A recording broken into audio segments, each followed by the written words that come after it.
ഇത് ഞങ്ങളുടെ പ്രൊജക്റ്റ് എന്നും പറഞ്ഞിട്ട് ബഹുമാനപ്പെട്ട ജിഫ്രി തങ്ങളെ ഈ പ്രൊജക്റ്റുകൾ മുഴുവൻ എനിക്ക് തന്നിട്ടുണ്ട്. അപ്പോൾ ഞാനതിങ്ങനെ വായിച്ചു നോക്കി. അപ്പോൾ പറഞ്ഞത് വലിയ പ്രൊജക്റ്റുകളാണ് ഇൻഷാ അല്ലാഹ്.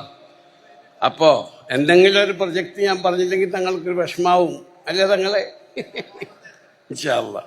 അപ്പോൾ ഇതിൽ മനോഹരമായൊരു പള്ളി 7.5 കോടി റുപ്യാണ് ഇപ്പോൾ കാണിച്ചിട്ടുള്ളത്. ഇൻഷാ അല്ലാഹ് ഈ പള്ളി തങ്ങളെ ഇനി കൂടിയാലും ശരി ആ പള്ളി ഞാൻ പണിത് തരും ഇൻഷാ അല്ലാഹ്.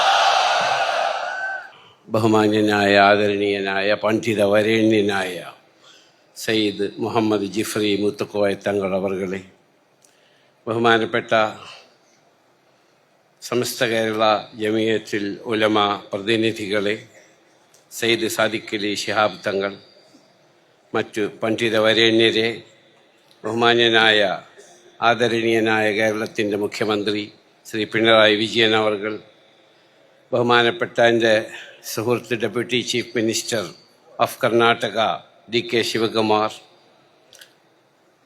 His excellency Sayed Ali Al Hashimi, religious advise to the president, എൻ്റെ സുഹൃത്ത് VD സതീശൻ, കുഞ്ഞാലിക്കുട്ടി സാഹിബ്, അങ്ങനെ ഒരുപാട് വിശിഷ്ട വ്യക്തിത്വങ്ങളെ കൊണ്ട് നിറഞ്ഞ ഒരു മഹത്തായ സദസ്സാണ്. 2 മിനിറ്റ് കൊണ്ട് ഞാൻ പ്രസംഗം അവസാനിപ്പിച്ച് പോകാം. മഹാന്മാരായ പണ്ഡിതന്മാർ സ്ഥാപിച്ച, ഏറെ ത്യാഗങ്ങളും ബുദ്ധിമുട്ടുകളും നേരിട്ട് വരക്കൽ സയ്യിദ് അബ്ദുറഹ്മാൻ മുല്ലക്കോയ തങ്ങൾ, AP അഹമ്മദ് കുട്ട് മുസ്ലിയാർ, പാങ് K മുഹമ്മദ് അബ്ദുൽ ബാരി മുസ്ലിയാർ, വാഴക്കുളം KM അബ്ദുൽ ഖാദർ മുസ്ലിയാം, അങ്ങനെ പണ്ഡിതന്മാരായ പണ്ഡിത വരേണ്യരായ പണ്ഡിതന്മാർ സമസ്ത കേരള ജമിയത്തുൽ ഉലമ സ്ഥാപിക്കുകയും ബഹുമാനപ്പെട്ട ശംസുൽ ഉലമ, അതിനുശേഷമുള്ള പണ്ഡിത വരേണ്യർ അതിങ്ങനെ കൂട്ടിക്കൊണ്ടുവരികയും ഇന്ന് ഇത്രയും മഹത്തായ ലക്ഷക്കണക്കിന്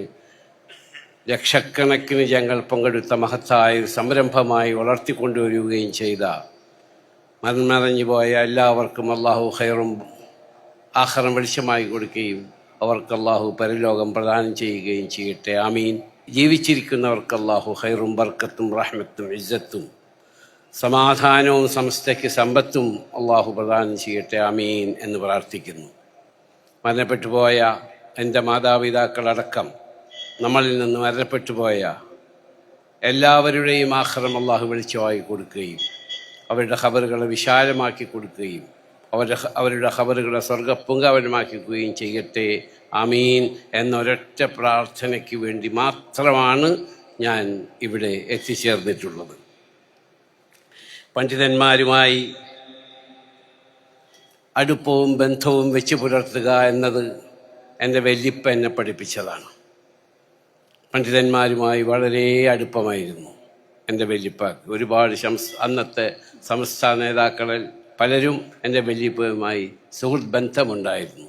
അതിപ്പോഴും ഞങ്ങൾ വെച്ച് പുലർത്തുകയാണ്. ഇക്കഴിഞ്ഞ ദിവസങ്ങൾ ബഹുമാനപ്പെട്ട ജിഫ്രി മുത്തുക്കോയ തങ്ങളും വൈസ് പ്രസിഡൻറ്റും എൻ്റെ ഓഫീസിൽ വന്നപ്പോൾ പറഞ്ഞു, നിങ്ങൾ വിളിച്ചാൽ ഞാൻ അങ്ങോട്ട് വരേണ്ടവനാണ്, നിങ്ങൾ എന്തിനു ഓഫീസിൽ വന്നു എന്ന് ഞാൻ അവരോട് ചോദിച്ചു. ക്ഷണിക്കാൻ വേണ്ടിയിട്ടാണ്. ഞാൻ പറഞ്ഞു, തീർച്ചയായും ഞാൻ വരും, നിങ്ങൾ പങ്കെടുക്കും, പക്ഷേ ദുആക്ക് വേണ്ടി മാത്രമാണ് ഞാൻ വരുന്നതെന്ന് അവരോട് പറയുകയുണ്ടായി. പണ്ഡിതന്മാരുമായുള്ള സംസർഗം, ഞാൻ ഈ അടുത്തിടെ ഈജിപ്തിൽ പോവുകയുണ്ടായി. അവിടെ ഒരു പണ്ഡിതനെ കണ്ടു. അദ്ദേഹം പറഞ്ഞു, എല്ലാ കാര്യങ്ങളും പരിശുദ്ധ ഖുർആനിൽ പറഞ്ഞിട്ടുണ്ട്. അങ്ങനെ ഒരു ബേക്കറിയിൽ അദ്ദേഹത്തെ കൊണ്ടുപോയി. എന്നിട്ട് പറഞ്ഞു, ഒരു കഥ മാതിരിയാണ് അദ്ദേഹം എന്നോട് പറഞ്ഞത്. ഒരു കഷ്ണം ബ്രെഡ് എടുത്തുകൊണ്ട് അതിൽ എത്രത്തോളം ഷുഗറുണ്ട്, എത്രത്തോളം അതിൽ മൈദയുണ്ട്, ആട്ടയുണ്ട്, നെയ്യുണ്ട് എന്നൊക്കെ ചോദിച്ചപ്പോൾ പറഞ്ഞു, അത് ബേക്ക് ചെയ്യുന്ന ആളെ വിളിച്ച് അദ്ദേഹം ചോദിച്ചു എന്തൊക്കെയാണ്. അപ്പോൾ പറഞ്ഞു, ഞങ്ങൾ ഇത്ര കിലോ മൈദയിൽ, ഇത്ര കിലോ ആട്ടയിൽ, ഇത്ര കിലോ നെയ്യിട്ട് ഇങ്ങനെ ഉണ്ടാക്കിയത്, അത് 10 എണ്ണമായിട്ട് മുറിച്ചു, അതിൽ നിന്നൊരു കഷ്ണമാണിത്. അപ്പോൾ അദ്ദേഹം പറഞ്ഞു, വസ്അലു അഹ്ല ദിക്രി ഇൻ കുൻതും ലാ തഅലമൂൻ, അറിവില്ലാത്ത കാര്യം അറിവുള്ളവരോട് ചോദിച്ച് മനസ്സിലാക്കുക. അത് പണ്ഡിതന്മാരുമായുള്ള സംസർഗത്തിലേ മനസ്സിലാവുള്ളൂ. ഞാൻ ഹംസക്കുട്ടി മുസ്ലിയാരാണ്. ഞാൻ താമസിച്ചിരുന്ന എൻ്റെ വീടിൻ്റെ തൊട്ടടുത്ത പള്ളിയിൽ ഇമാമായിരുന്നു ഹംസക്കുട്ടി മുസ്ലിയാർ. എന്ത് സംശയം ഉണ്ടെങ്കിലും അദ്ദേഹത്തോട് ഞാൻ വിളിച്ചു ചോദിക്കാറുണ്ട്. അദ്ദേഹം പല കിതാബുകളും റെഫർ ചെയ്ത് എനിക്ക് മറുപടി പറയാറുണ്ട്. എൻ്റെ ഭാഗത്ത് എന്തെങ്കിലും തെറ്റുണ്ടോ എന്നറിയാൻ വേണ്ടി ഞാൻ അദ്ദേഹത്തെ വിളിച്ചു ചോദിക്കുകയുണ്ടായി. ബഹുമാനപ്പെട്ട ഷേഖുൽ ജാമിയ അദ്ദേഹം എന്നോടൊരു കഥ പറഞ്ഞു. അദ്ദേഹം പറഞ്ഞ കഥ, അബ്ബാസിയ ഭരണകാലത്ത് ഹാറൂൺ റഷീദ് ചക്രവർത്തിയുടെ അരികത്ത് ഒരു പണ്ഡിതൻ വന്നു. ആ പണ്ഡിതൻ ഇബ്നു സമ്മാക്ക്. ആ പണ്ഡിതൻ എന്നോട് ചോദിച്ചു, പണ്ഡിതനോട് രാജാവ് ചോദിച്ചു, അല്ലയോ പണ്ഡിത വരേണ്യരെ, ഞങ്ങൾക്ക് എന്തെങ്കിലും ഒന്ന് പറഞ്ഞ് മനസ്സിലാക്കി തരുമെന്ന്. ഞാൻ പറഞ്ഞു, രാജാവിനോട് ഞാൻ എന്താ പറയാൻ തന്നെ ഒരു കഥ ചോദിക്കട്ടെ എന്ന് പറഞ്ഞു. എൻ്റെ കയ്യിലൊരു ഗ്ലാസ് വെള്ളമുണ്ട്. നിങ്ങളൊരു മരുഭൂമിയിൽ വെള്ളം കിട്ടാതെ ദുഃഖിച്ച് വിഷമിച്ചിരിക്കുമ്പോൾ ഞാൻ ആ ഒരു ഗ്ലാസ് വെള്ളം ഇങ്ങോട്ട് തരുന്നു. ആ ഒരു ഗ്ലാസ് വെള്ളം ഞാൻ നിങ്ങൾക്ക് തരികയാണെങ്കിൽ നിങ്ങൾ എനിക്ക് എന്ത് തരും എന്ന് പറഞ്ഞു. എൻ്റെ സ്വത്തിൻ്റെ പകുതി തരും എന്ന്. അത് കഴിഞ്ഞിട്ട് പറഞ്ഞു, നിങ്ങൾ വെള്ളം കുടിച്ചു, നിങ്ങൾക്ക് മൂത്രമൊഴിക്കാൻ സാധിക്കുന്നില്ല, നാച്ചുറൽ പ്രോസസ്സാണ്. അതിൻ്റെ മരുന്ന് എൻ്റെ കയ്യിലുണ്ട്, നിങ്ങൾക്ക് എന്ത് തരും, നിങ്ങൾ എനിക്ക് എന്ത് തരും എന്ന് വെച്ചപ്പോൾ എൻ്റെ പകുതി സ്വത്തും കൂടി തരും. അപ്പോൾ നമ്മുടെ സ്വത്ത് ഒരു വെള്ളത്തിൻ്റെ വില മാത്രമേ ഉള്ളൂ എന്ന് പറഞ്ഞ് പഠിപ്പിച്ച പണ്ഡിതന്മാരാണ്. അതിന് പണ്ഡിതന്മാരുമായിട്ടുള്ള സംസർഗം. എൻ്റെ പിതാവ് ഒരുപാട് പണ്ഡിതന്മാരുമായിട്ട് വളരെ അടുപ്പമുണ്ടായിരുന്നു. തൊഴിയൂർ മുഹമ്മദ് മുസ്ലിയാർ, അദ്ദേഹത്തെ കൂടെ ഉണ്ടായിരുന്ന ബാബു മുസ്ലിയാർ, ആ ബാബു മുസ്ലിയാരുടെ മകൻ ഫസലാണ് എൻ്റെ നൈൽ പോലെ ലോകത്തിൽ എല്ലായിടത്തും എൻ്റെ കൂടെ യാത്ര ചെയ്യുന്നത്, എൻ്റെ കൂടെ ഷാഹിദുള്ള പോലെ. അങ്ങനെ പണ്ഡിതന്മാരുമായുള്ള സംസർഗമാണ് നമ്മുടെ വിജയം എന്ന് വിശ്വസിക്കുന്നവനാകുന്നു ഞാൻ. ആയതുകൊണ്ട് ഈ സംസ്ഥയ്ക്ക് എന്താവശ്യം എപ്പോഴുണ്ടോ വിനീതനായ ഞാൻ ആ സംസ്ഥ ഇവിടെ ഉണ്ടാകുമെന്ന് കൂടി പറഞ്ഞുകൊണ്ട്, ഇവിടെ ഇത് ഞങ്ങളുടെ പ്രൊജക്റ്റ് എന്നും പറഞ്ഞിട്ട് ബഹുമാനപ്പെട്ട ജിഫ്രി തങ്ങളെ ഈ പ്രൊജക്റ്റുകൾ മുഴുവൻ എനിക്ക് തന്നിട്ടുണ്ട്. അപ്പോൾ ഞാനതിങ്ങനെ വായിച്ചു നോക്കി. അപ്പോൾ പറഞ്ഞത് വലിയ പ്രൊജക്റ്റുകളാണ് ഇൻഷാ അല്ലാഹ്. അപ്പോൾ എന്തെങ്കിലും ഒരു പ്രൊജക്റ്റ് ഞാൻ പറഞ്ഞില്ലെങ്കിൽ തങ്ങൾക്കൊരു വിഷമാവും അല്ലേ തങ്ങളെ? ഇൻഷാ അല്ലാഹ്. അപ്പോൾ ഇതിൽ മനോഹരമായൊരു പള്ളി 7.5 കോടി റുപ്യാണ് ഇപ്പോൾ കാണിച്ചിട്ടുള്ളത്. ഇൻഷാ അല്ലാഹ് ഈ പള്ളി തങ്ങളെ ഇനി കൂടിയാലും ശരി ആ പള്ളി ഞാൻ പണിത് തരും ഇൻഷാ അല്ലാഹ്. അതുപോലെ ഇതിൽ വലിയ പ്രൊജക്റ്റ് ഉണ്ട്. ഞാൻ അവിടുത്തെ ഗവൺമെൻറ്റുമായി സംസാരിച്ച് അവരുടെ ഫണ്ടിൽ നിന്ന് സംസ്ഥയ്ക്ക് എന്ത് ചെയ്യാൻ സാധിക്കുമെന്ന് കൂടി ഇൻഷാ അല്ലാഹ് ഞാൻ പരിശ്രമിക്കുന്നതാണ്.